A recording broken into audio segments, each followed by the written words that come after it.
What's up, guys? Welcome to the GRiM Stitch Factory. My name is Cameron, and this is the March Mask Madness Countdown Preview Show. And today, we are doing mask number 6. Now, I imagine a lot of you are focusing your attention on these two bad boys in the back here. Unfortunately, they're not a part of the sale. They're a part of an order. But, since they're here, let's talk about them. If you've never seen them before, you really need to check out my website, the GRiM Stitch Factory. Here it is here. This mask is called the Hatchet Scarecrow, and it's being made for a guy who has a twin brother. This is really good. What they do every Halloween is they dress up in identical masks, identical costumes, to kind of play with their friends, that type of thing, confuse people, who's who. Sounds like a lot of fun. And this mask, building these two masks for them, is a really big challenge. And kind of here's why. You see, when you order a mask off the GRiM Stitch Factory, you look at the photo and I look at the photo. And that's all I have to go on when I build your mask, because I don't use molds, I don't use latex, silicones, I don't have pre-made parts, I don't have patterns that cut out like a boot maker or a dressmaker. I look at the photo and I have to fabricate this once again for the first time every time. So I'm literally remaking this mask from scratch every time. And it gets really challenging in this case because not only am I doing it once, I'm having to make the second one look like this one. So this one is based off a photo, this one is based off of this, and I've got to get all the angles of the brows the same, I've got to get this the same, the size of the nose, the angle of the mouth, everything identical, so that when these two guys put on the masks, they look virtually the same. It's a real challenge that I don't usually have to do unless I do masks for films, because they usually want 2 of each. Anyway, Hatchet Scarecrow, yeah, I'm having a lot of fun with this guy. Still a lot of work to do. The clips that haven't been added to the mouth, all the straw, and all the fit, finish, and paint work. But we're getting there. Let's talk about March Mask Madness, friends, because today's mask number 6, and it's really cool. He's already been on my Facebook page for several weeks. If you are on my Facebook page, check it out, because that's where the sale is going to be held. Here he is. The Cornfield Frankenstein. Look at that. Yes, sir. He is, without a shadow of doubt, one of the more elaborate pieces that I've ever built. And it's a lot of work on this one. This is a full head XL mask. It'll fit up to a 23.5-inch male head. 24 maybe if you push it. Sponges inside for comfort. Eyes with mesh on the over them for good visibility. And this one even has a slit in the mouth for added ventilation. And it's cut at the neck, so you've got ventilation up and under. And like all my masks on the back, he's got a lace up with nice flexible fabric burlap on the back here. So easy on, easy off. And because it's lightweight on the back, it's not going to weigh on your neck. So you can wear this for hours and hours in comfort, even though it is a really heavy-duty mask and one of the heaviest, heavy-dutyest masks I've ever made.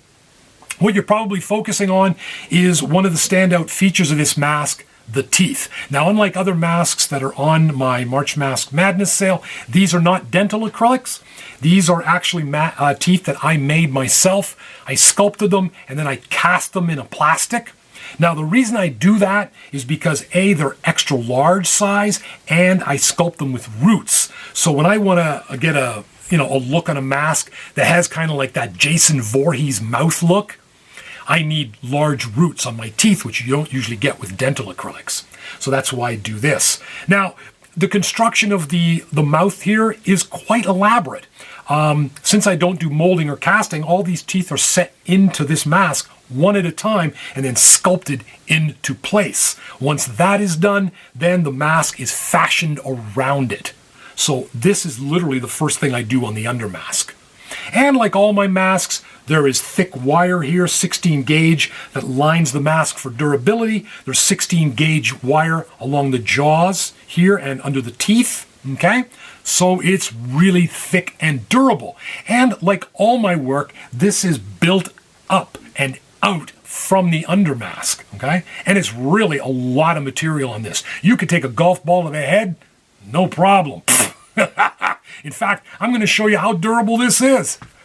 I got Mr. Wrench here. Yeah, check this out. Look at that. It's not a sack mask, folks.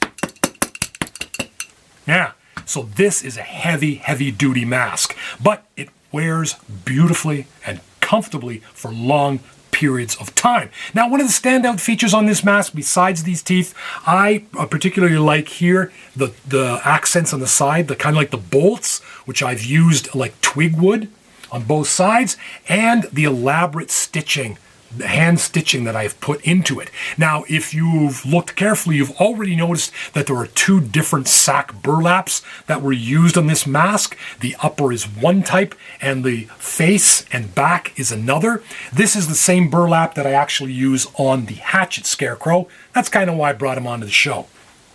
So you've got two different heavy organic sack burlaps, and like all my work, there's no silicone and there's no latex. There's no cast or molded parts here for the face. It's all handmade, hand built up, sewn, stitched, and fabricated. And you end up with this beauty. So he's a really nice piece, one of the more intense masks I have made. Not so much in its look, but yes, that too, but just in its fabrication. A lot of work went into this one. And if you'd like to purchase this mask, he's going to be up on March Mask Madness, March 16th, on my Facebook page, dropping at 12 noon Eastern Standard Time. So make sure you have 5G, because the first one who types "sold" in the comment section of each mask buys it. There's only one, there's only 13, and after you write "sold," it's yours. You then PM me your email address so I can send you a PayPal invoice.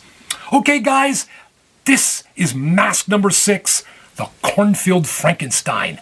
Love this guy. And if you love him too, check out March Madness on March 16th. We'll be back tomorrow with mask number 5. So we'll see you there. This is Cameron. This is the GRiM STiTCH Factory. We'll see you real soon.